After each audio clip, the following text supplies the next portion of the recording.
അതായത് ദൈവത്തിന് സമർപ്പിക്കുന്നതാണ്. പിന്നെ കണ്ടീഷൻ ഒന്നും വയ്ക്കാൻ പറ്റില്ല. ദൈവത്തിന് കൊടുക്കുമ്പോൾ പള്ളിയിലെ പെട്ടിയിൽ പൈസ ഇടുമ്പോൾ അല്ലെ അമ്പലത്തിന്റെ മുമ്പിൽ പോയി പൈസ ഇടുമ്പോൾ ഈ പൈസ ഇടുന്നത് ഞാനൊരു പ്രാർത്ഥനയോട് കൂടിയാണ്.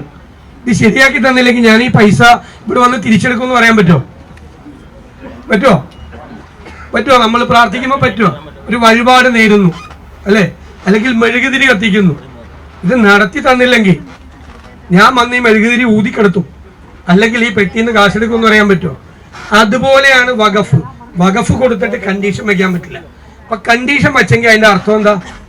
അത് വഖഫല്ല അല്ലേ? വഖഫല്ല.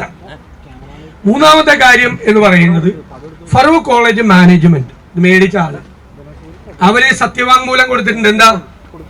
ഞങ്ങൾ ഇതിന്റെ വില ഞങ്ങൾ വാങ്ങിച്ചു 75 അല്ലേ? ഞങ്ങൾ ഇതിന്റെ വില വാങ്ങിച്ചു. അപ്പൊ ഞങ്ങളിത് വിറ്റാണ്. വില വാങ്ങിച്ചത് എങ്ങനെയാണ്? ഭൂമി താമസിക്കുന്നവരുടെ കയ്യിൽ നിന്ന് ഞങ്ങൾ പണം വാങ്ങിച്ചു, ഞങ്ങൾ അവർക്ക് ഭൂമി കൊടുത്തു. പണം വാങ്ങിച്ച് വിറ്റ ഭൂമി എങ്ങനെയാ വഖഫാവുന്നത്? ഏത് നിയമം അനുസരിച്ചാ വഖഫാവുന്നത്? ഈ 3 കാരണങ്ങളാണ് ഞങ്ങൾ പഠിച്ചു ഉയർത്തിക്കാട്ടിയത്. ഇത് വഖഫ് ഭൂമിയെ അല്ല. ക്രയവിക്രയം നടന്നിട്ടുണ്ട്, അങ്ങോട്ടും ഇങ്ങോട്ടും ക്രയവിക്രയങ്ങൾ നടന്നിട്ടുണ്ട് ഇല്ലേ? ഇത്രയും നാൾ താമസിച്ച ആളുകൾ വേറെ വിറ്റിട്ടുണ്ട്. ഒരുപാട് ഡോക്യുമെന്റുകൾ ഉണ്ട്, രജിസ്റ്റേർഡ് ഡോക്യുമെന്റ് ഉണ്ട്. ഇതൊക്കെ ഒരുപാട് ഇതുമായിട്ട് ബന്ധപ്പെട്ട അനുബന്ധ കാര്യങ്ങളാണ്. അപ്പൊ വഖഫ് ഭൂമി അല്ല അല്ലെ? ആ സ്റ്റാൻഡ് ഞങ്ങൾ കൃത്യമായിട്ട് പറഞ്ഞു.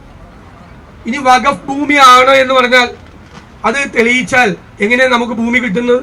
നിങ്ങൾക്ക് എങ്ങനെ ഭൂമി കിട്ടുന്നത്? ഇപ്പൊ പള്ളിക്ക് ഈ ദേവാലയത്തിന് ഒരാൾ 1 ഏക്കർ ഭൂമി സമർപ്പിച്ചു. അത് ഈ ഇടവകയുടെ ഇതായി മാറി അല്ലേ? ആ ഭൂമി പിന്നീട് അയാളുടെ അനന്തരാവകാശികൾ വന്ന് തിരിച്ചു കിട്ടുമോ? എത്രയോ പള്ളികളിൽ, എത്രയോ അമ്പലങ്ങളിൽ ആളുകൾ എത്രയോ ഭൂമി കൊടുത്തിരിക്കുന്നു. ദേവസ്വം ഭൂമി ചിലർ ദാനം ചെയ്താണ് അമ്പലത്തിന്. അത് കുറെ നാൾ കഴിഞ്ഞിട്ട് അവരുടെ മക്കളോ മക്കളോ 4 തലമുറ കഴിഞ്ഞിട്ട് വന്നിട്ട് പറയാം, ഇത് എൻ്റെ അപ്പാപ്പൻ കൊടുത്തതാണ് ഈ അമ്പലത്തിന്, അതിപ്പോ തിരിച്ചു കിട്ടണം എന്ന് പറയാൻ കിട്ടില്ല. അപ്പൊ ഇത് വഖഫല്ല. മനസ്സിലാക്കിക്കൊള്ളാം.